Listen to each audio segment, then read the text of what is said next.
सुरुवात आज कोल्हापुरात केली आहे। एक वारंवार समोर आलेलं आहे की असा जो डाटा जमा होतो भारतीय जनता पार्टी स्वतःच्या पक्षाच्या कामासाठी वापरते, हे सातत्यानं समोर आलेलं आहे। आणि भारतीय जनता पार्टीच्या कार्यकर्त्यांकडे अशा पद्धतीनं याद्या पाठवल्या जातात, घरकुल कोणाला मंजूर झालं, गोठा कोणाला मंजूर झाला, ज्या ज्या योजनेचं हे झालं त्याच्या याद्या पाठवून त्यांना मेंबरशिप, आणि जसं भारतीय जनता पार्टीने आपल्या घरूनच आपल्या स्वतःच्या खात्यातूनच या लोकांना फायदा मिळवून दिला, अशा प्रकारची भावना भारतीय जनता पार्टीचे लोक व्यक्त करत असतात। त्या भावनेतलाच हा प्रकार दिसतो की आम्ही तर आधीपासून सांगत होतो की ही योजना राजकीय हेतूनच केलेली आहे, निवडणुकीचं प्रलोभन म्हणून केलेली आहे। आणि मला असं वाटतं वारंवार हे सगळं सिद्ध होतंय। आणि प्रदेशाध्यक्षच अशा पद्धतीनं, जर ठीक आहे तुम्ही तुमच्या सदस्य नोंदणी करण्याचा अधिकार आहे तुम्हाला ज्याच्या त्याच्या पक्षाला, परंतु स्पेसिफिक अशा पद्धतीनं सरकारी योजनेचा लाभ घेतलेल्यांना झालंच पाहिजे। काही ठिकाणी तर धमकावलं गेलं की तुम्ही जर आमच्या पक्षाचे सभासद झाले नाही तर तुमची योजना बंद करू। निवडणुकीच्या आधीच भाजपच्याच नेत्यांनी म्हटलं होतं असं, आणि मला वाटतं चुकीचं आहे। ठाकरे गट फोडण्यासाठी दबाव तंत्राचा वापर होत असल्याचा आरोप खासदार संजय देशमुखांनी केलाय। कुठे पैसे दाखवले जात आहेत, कुठे दबाव टाकला जातोय किंवा अन्य काही घटना घडामोडी केल्या जातात। हे तर आधीपासून आहे ना, हे तर आधीपासून आहे की अशा पद्धतीनं साध्या साध्या कार्यकर्त्याला, बाकीच्या मोठ्या नेत्यांचं तर झालंच, पण साध्या साध्या कार्यकर्त्याला एखादा पोलिसात गुन्हा असला तर तुझी तडीपारीची ऑर्डर केली। इथं संभाजीनगरात असं घडलेलं आहे की काही कार्यकर्त्यांच्या मतदारसंघात जास्त मतदान पडलं, त्यांना तडीपार करायचं। पोलीस आयुक्त जसे बटीक आहे, मी इथल्याच एका पोलीस आयुक्ताविषयी नाही बोलत आहे, मी ओव्हरऑल यंत्रणेविषयी बोलतोय। आणि अशी यंत्रणेचा मिसयूज करून शिवसैनिकांवर एक दबाव टाकण्याचा प्रयत्न निश्चित होतोय।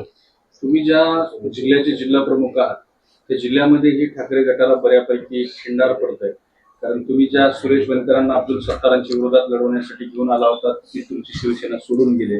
राजू शिंदे हे सुद्धा भाजपच्या वाटेवर असल्याच्या चर्चा आहेत, आणि इतर बहुतांशी नगरसेवक, माजी नगरसेवक म्हणलं जातं।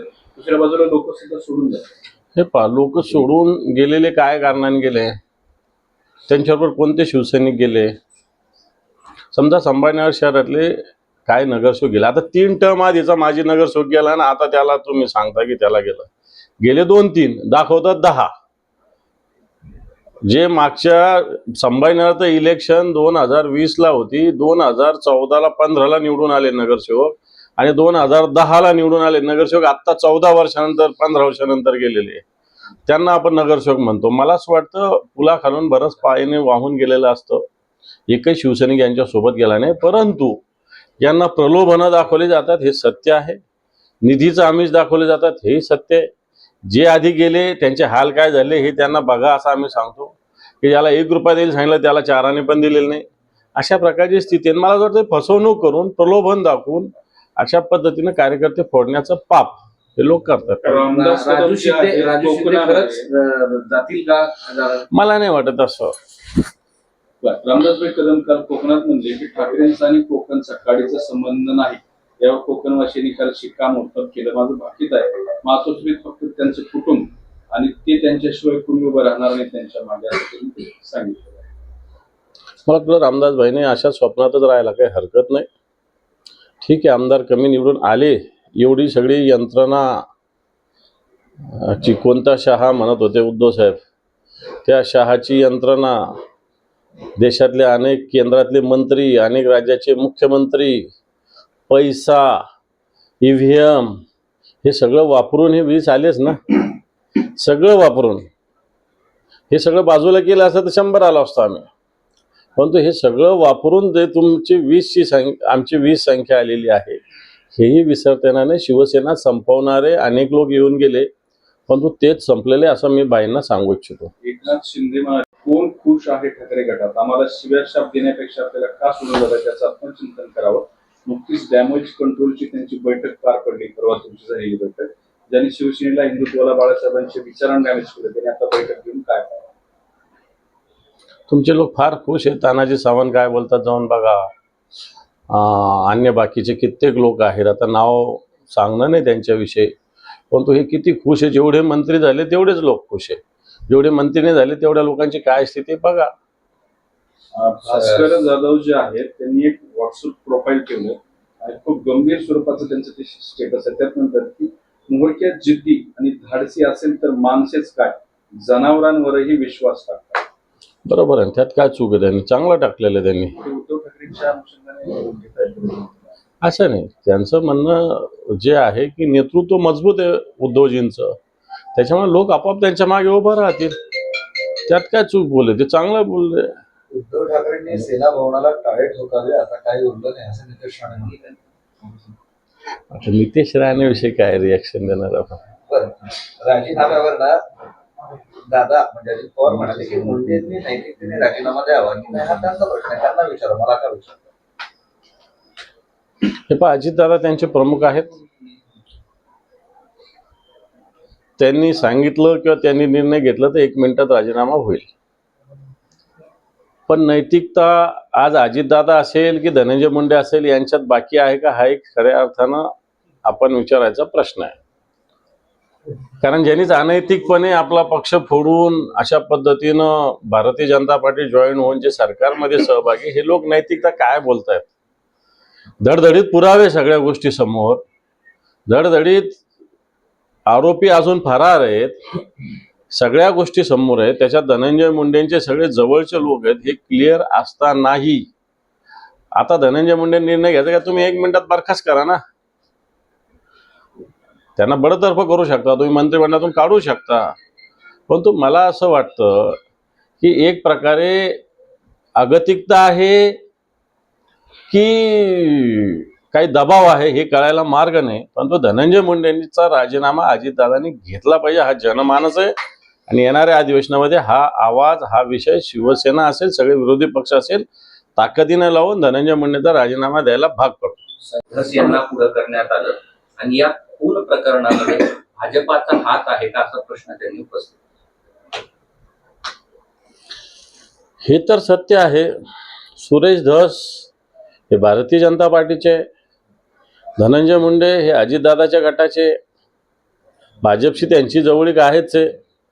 असं असताना सुरेश धस एवढ्या ॲग्रेसिव्हली धनंजय मुंडेंच्या विरोधात बोलत होते, वागत होते, याच्या मागे कुठेतरी काहीतरी प्लान आहे, हा शिजत होता, ही शंका सगळ्यांनाच होती.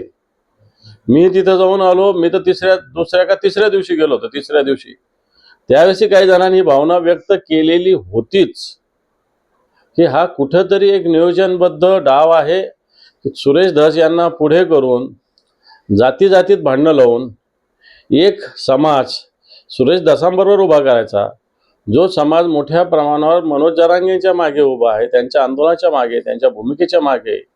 आणि याच्यातून हे नेतृत्वाची धार कमी करण्याचा प्रयत्न झाला, हे मला असं वाटतं सुस्पष्टपणे दिसतं. मुंबईची जी न्यू इंडिया बँक आहे आणि RSSचे लोक आहेत असं त्यांचं म्हणणं. तिथले स्थानिक जे आमदार आहेत त्या भागातले, मुंबईतले, खरं तर अशा बँकेचं का, कारण ज्या ज्या पद्धतीनं कर्ज दिलं होते, कर्ज फेडच मोठ्या प्रमाणावर झालेली नाही. अनियमितता या सगळ्या प्रकरणात झालेली आहे. आणि सगळे कर्ज प्रकरणं राम कदम जे आमदार आहेत त्यांच्या शिफारसीने झालं, अशा पद्धतीचं ठेवीदारांचं म्हणणं आहे. आणि ठेवीदारांच्या त्याच्यामुळं जे नुकसान होतं याला राम कदम किंवा भारतीय जनता पार्टी सहभागी आहे असं सुस्पष्टपणे दिसतंच आहे ना. कारण जे ठेवीदार, मी जर एखाद्याला कर्ज काढण्यासाठी शिफारस केली आणि त्यांनी फेडलं नसेल तर त्याच्यात माझा पण रोल असतो ना. आणि त्याच्यामुळे अनेक कर्ज प्रकरणं तिथल्या स्थानिक जे आमदार आहेत त्या भागातले मुंबईचे, यांच्या शिफारसीनं मंजूर झालेले, आणि ज्यांचे मंजूर झाले त्यांनी कर्ज फेडच केली नाही. राम कदमचं कसं आहे? राम कदम तिथलं स्थानिक नियामक समितीचा सदस्य आहे बँकेत. हे काही नाही, भास्कर जाधव साहेब हे शिवसेनेचे ज्येष्ठ नेते आहेत, शिवसेनेचे विधानसभेतील पक्षाचे नेते आहेत. एक आक्रमक, परिपक्व आणि मोठे असं नेतृत्व आहे. सुस्पष्टपणे बोलणं हा त्यांचा स्वभाव आहे, त्याच्यामुळे त्यांना काही जणांना ती नाराजी वाटते.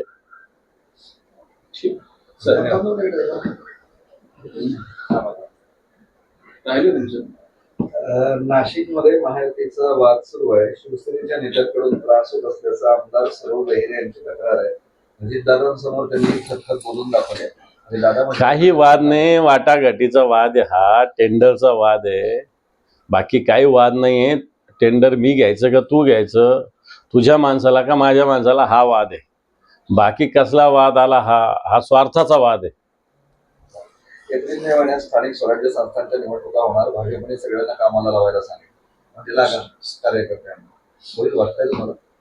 अजून बऱ्याच गोष्टी याच्यातल्या बाकी आहे असं मला तरी वाटतं. फेब्रुवारीमध्ये कोर्ट काय करतं त्याच्यावर अवलंबून आहे, परंतु त्याच्यानंतर ही ज्या विषयावर कोर्टात बाजू आहे की जी वॉर्ड रचना किंवा मतदारसंघाची रचना जिल्हा परिषदेची, हा अधिकार निवडणूक आयोगाचा की राज्य सरकारचा या विषयावर आहे. बाकी मला असं वाटतं वॉर्ड किती असावेत किंवा गट किती असावे, रिझर्वेशन याचे मुद्दे सुटत आलेले आहे, परंतु हा मुद्दा अजून काही सुटलेला नाही.